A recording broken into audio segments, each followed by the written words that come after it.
Hi, Bes. Bes. Huwag ka sanang magagalit, o mabibigla. Alam mo, nakita ko si Ian. May kasamang ibang babae doon sa mall. Ano?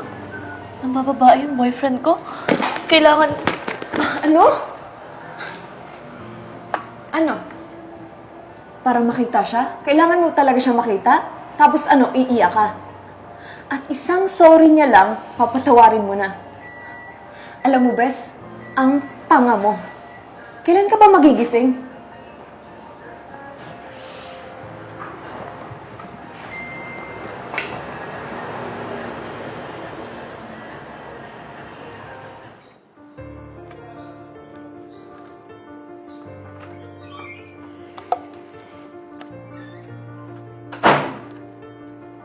Hey, baby, I missed you. Anong gusto mong movie date tayo? Oh, ang sweet mo naman ata. Nagawa ka bang kasalanan? Ha? No. Gusto lang kita makasama. Talaga? Eh, sino yung kasama mong babae kanina? Ano ba yung nakakalandian mo sa chat?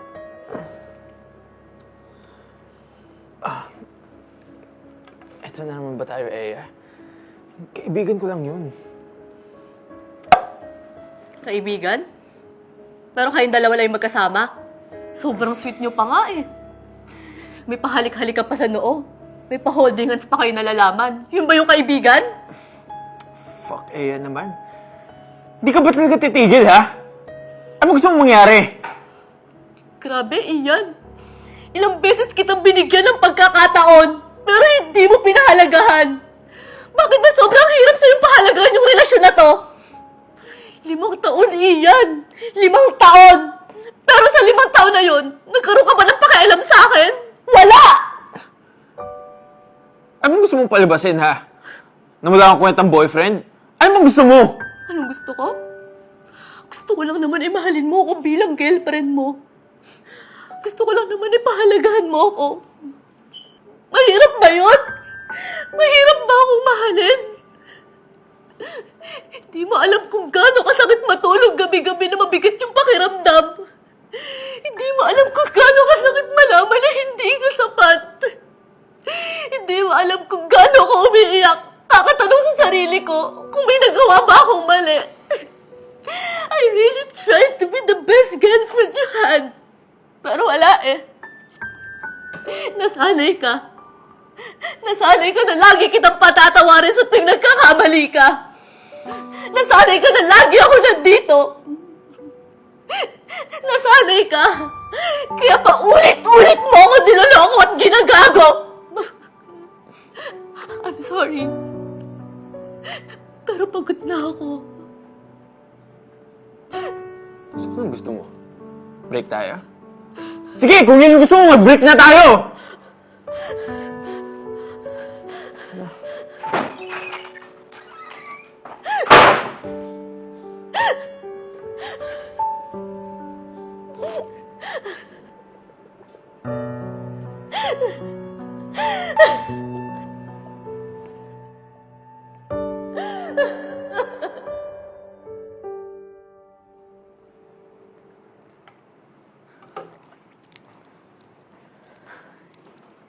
Ano ba yan? Lasing ka na naman? Pasayaan mo na ako. Broken eh. Ano? Hanggang kailan? Magtatatlong linggo ka ng ganito, oh. Ganyan ka na lang ba, ha? Hindi ko alam, Bes. Ginawa ko naman lahat eh. Pero bakit parang hindi pa rin sapat? Bes, hindi ka talaga magiging sapat sa taong hindi naman marunong makontento. Alam mo, ang lakas mo nga eh. All those lies, pain, and betrayals, lahat yun binigay niya sa'yo.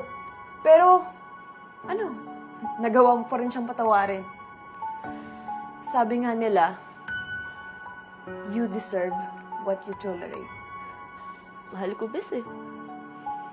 Sobra. At ayoko siyang mawala. Kasi gano'n naman, di ba? You will do everything just to keep the person you love. Even if it means they are hurting you. Nagawa ko lang naman magtiis eh. Kasi gano'n naman talaga yung pag-ibig. Kahit anong gawin mo, masasaktan at masasaktan ka talaga. Pero Bes, hindi applicable yung cheating doon. Oo. Pag nagkamali siya, papatawarin mo. Kapag handa siyang itama yung pagkakamali para sa'yo at para sa relasyon nyo. Pero yung paulit-ulit niyang ginagawa, kahit alam niyang masasaktan ka, hindi pagmamahal yun, Bes. Pambabastos yun. Kaya sana naman, bigyan mo naman ng konting respeto yung sarili mo. Mag-move on ka na.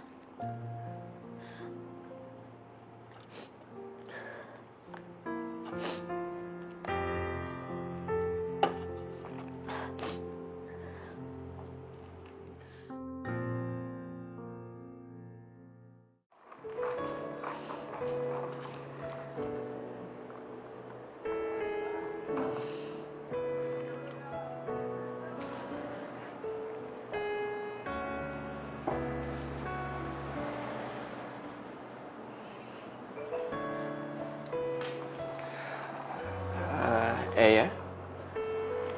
Ikaw na ba yan? Pwede ba ako umupo? Sige. Laki ng pinagbago mo. Mas gumanda ka lalo. Thank you. Kamusta ka na pala?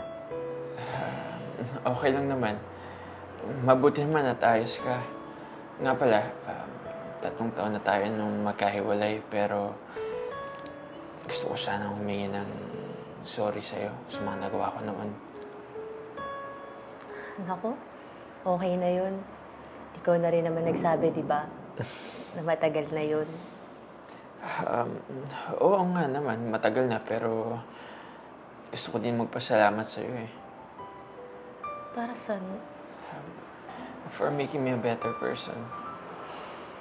Kasi simula nung maghiwalay tayo, sobrang dami ko na-realize eh.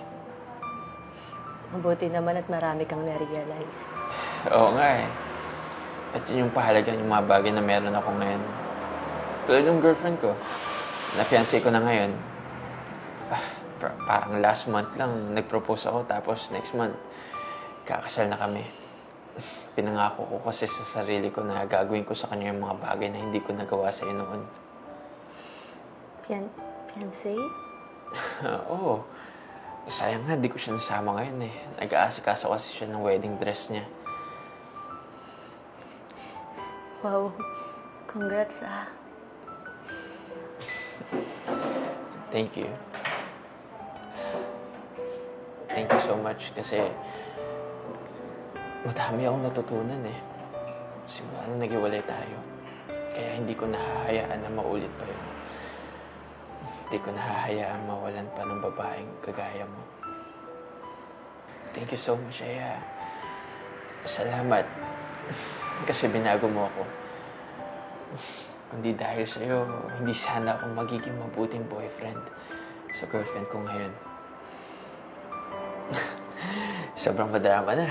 Anyways, una na ako ah. Ingat ka. Ingat ka din.